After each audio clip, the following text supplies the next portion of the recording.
গার্লফ্রেন্ডের নাম্বার মা দিয়ে সেভ করে রাখছিলাম। আর না রাখা কোনো উপায় আছে?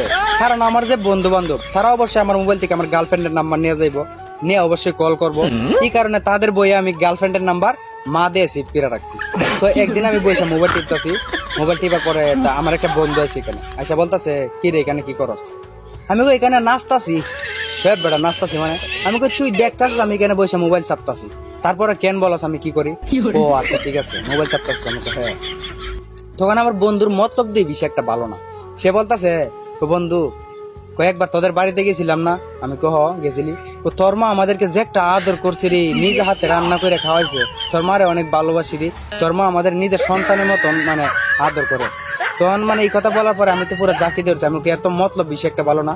আমি তাড়াতাড়ি আমার মোবাইলটা পকেটে ঢুকাইছি। পকেটে ঢুকানোর পরে তোমার বন্ধু বলতেছে, রুকন তোর মায়ের সাথে কথা বলতে খুব ইচ্ছা করতেছে, দেখতে খুব ইচ্ছা করতেছে, কয়েকটা কল দে না, তোর মার সাথে একটু কথা কই। আমি কই না, কারণ কল দেওয়া যাবে না। আমি কই আমার মার সাথে কথা কইলে বাড়িতে যাইস, মায়ের দেখবার ইচ্ছা হইলে বাড়িতে গিয়ে দিস। কোন না এখন তো যাইতে পারবো না, দেখ না একটু কথা বলি। তখন আমি দিতে চাই না, ও জোরাজুরি করে আমার কাছ থেকে মোবাইল নিয়ে গেছে। মোবাইল নিয়ে আমার মোবাইলে ব্যালেন্স ছিল না, আমার মোবাইল থেকে নাম্বার নিয়ে, এর মোবাইলের নাম্বার নিয়ে ফোন মারছে। ফোন মারার পরে তো ফোন ধরার পরে ওই পাশ থেকে আমার গার্লফ্রেন্ড বলতেছে, খেয়ে ভাই। তখন আমার বন্ধু বলতেছে, আমি আপনার ভাই না তো, আপনি আমার আন্টি লাগেন। তখন আমার গার্লফ্রেন্ড বলতেছে, কি বলতেছেন সব আন্টি মানে?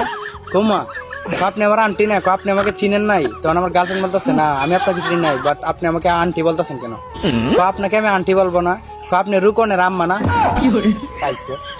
আমার গার্লফ্রেন্ডে কয় আমি বিলে, আমার গার্লফ্রেন্ড বিলে আমার আম্মা, মিজাজটা খারাপ হয়ে থাকে না? তখন আমি আর কি চুপ কর এখন না কথা কইলি। তখন বলতেছে, আপনি রুকনের আম্মা না? তখন আমার গার্লফ্রেন্ড বলতেছে, এইসব কি বলছে, আমি রুকনের আম্মা মানে? রুকন চিকে তো নাম্বারটা নিছি। তখন আমার গার্লফ্রেন্ড বলে, সত্যি? হ্যাঁ। রুকন কি বলছে আমাকে আম্মা বলতে?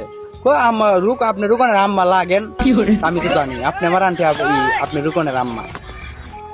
তখন আমার গার্লফ্রেন্ড বলতেছে, এখানে কি রুকন আছে? হ্যাঁ রুকন তো আছে, থাকবে না কেন?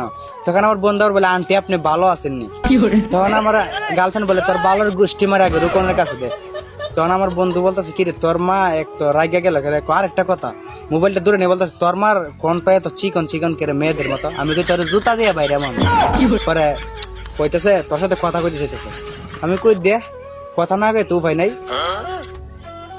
তখন আমার গার্লফ্রেন্ড ওরা বলতেছে যে রুকনের কাছে দাও। তখন আমার বন্ধু আমার কাছে ফোনটা দিল, দেওয়ার পরে তখন আমার গার্লফ্রেন্ড আমাকে সোজাসুজি বলে, কেমন আছো বাবা?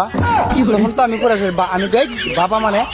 তারপরে আমার গার্লফ্রেন্ড বলে, তুমি আমাকে আম্মা ডাকতে পারো, আমি তোমাকে বাবা ডাকতে পারবো না। লো টেলা।